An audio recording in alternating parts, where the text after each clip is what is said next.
Dorian, 14 ans. Ils disent tous que je suis gros et moche. Gros? Un peu. Mais il y en a des encore plus gros qui ne se font pas insulter comme ça dans le collège. Moche? Je sais pas, je peux pas trop me rendre compte. Mais c'est vrai que j'ai pas mal de boutons, parce que, comme toute cette histoire me stresse, je suis toujours en train de les toucher et de les percer, et donc, c'est un peu comme si j'avais un clafoutis sur le visage. D'ailleurs, c'est un des surnoms qu'ils me donnent. Je dis « ils », parce qu'ils sont nombreux. Il y en a que je connais même pas, qui m'insultent à l'arrêt du bus, ou qui rigolent en me voyant passer, même des lycéens. Je fais comme si je n'entendais pas, mais j'en ai vraiment marre de ne jamais savoir si je vais me faire insulter ou pas en entrant dans une classe, en ouvrant ma page Facebook ou en arrivant au self. Au self, où je mange tout seul, depuis 2 ans. Le monsieur du self, il y a 1 an, il a poussé une grosse gueulante et il a dit « Maintenant ça suffit, vous, là, vous le mettez à votre table ». Et là, l'horreur intégrale, dès qu'il a eu le dos tourné. Ils m'ont piqué tout mon repas et m'ont même écrasé une vache qui rit sur la tête.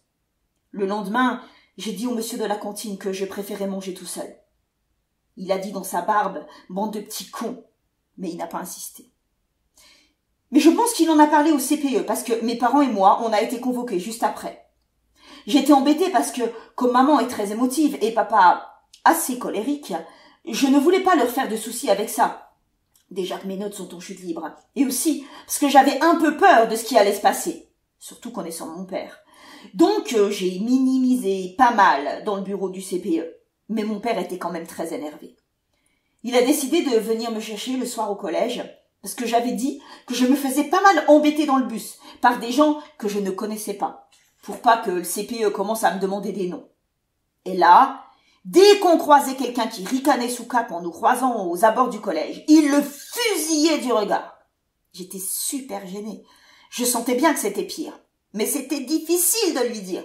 Il faisait ça parce qu'il m'aime et qu'il veut me protéger. Sauf que je passais vraiment pour un cassos, pire que tout. Jusqu'au jour où il a foncé vers un groupe de 3 que je connaissais même pas et il leur a hurlé dessus. Le premier qui approche de mon fils à plus d'1 mètre, je l'explose et après j'appelle les flics pour harcèlement, c'est clair. Ils ont eu peur, il n'y a pas de doute. Mon père, il est super grand et quand il crie, ça fait du bruit. Et puis la police, forcément, ça fait peur. Mais ils n'ont eu peur que 5 minutes parce que ça n'a rien changé. Enfin si, le lendemain, je les entendais m'appeler Clafoutis la balance, la chochotte à son papa. Bref, horrible, pire qu'avant. Mais peut-être moins fort. Pour ne pas se faire pincer.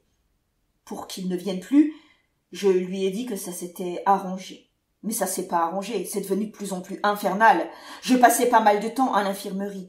Et j'ai tout raconté à l'infirmière un jour où j'ai éclaté en sanglots. Je n'en pouvais plus. Je lui ai dit « Promettez-moi de ne rien dire au CPE ou à mes parents. » Elle m'a répondu « Dorian, je ne peux pas ne rien faire. J'aurais l'impression d'être en non-assistance à personne en danger. Je vais simplement dire au CPE que j'entends plusieurs cas de harcèlement pour qu'on puisse faire une conférence. Je pense qu'en voyant les conséquences psychologiques, ils se rendront compte du mal qu'ils te font. Et ils s'arrêteront. » Je n'y croyais pas vraiment, mais je me suis dit que ça, on n'avait pas encore essayé. C'est une psychologue qui est venue. Elle a montré les clips de l'éducation nationale, où il y a 3 enfants qui se font embêter, dont un gros, exactement comme moi. Et à la fin de chaque histoire, il y a un autre élève qui vient les défendre. Et après, les autres, dans les clips, ils ont honte de ce qu'ils ont fait. Sauf que ça n'existe pas. Les héros dans la cour qui viennent défendre ceux qui sont harcelés. Enfin, en tout cas, moi, j'en ai jamais rencontré. Mais quand ça a été le clip sur le gros, toute ma classe s'est retournée vers moi en ricanant. Et je les entendais qui disaient « C'est Clafoutis qui a joué à l'époque où il n'avait pas de bouton. » Et à la fin, ils m'ont demandé des autographes. L'infirmière n'a pas vu qu'il se moquait de moi. Quand elle est venue me demander comment j'avais trouvé l'intervention, j'ai dit « Super ». Elle avait l'air tellement contente. Je sais pas si je vais tenir longtemps.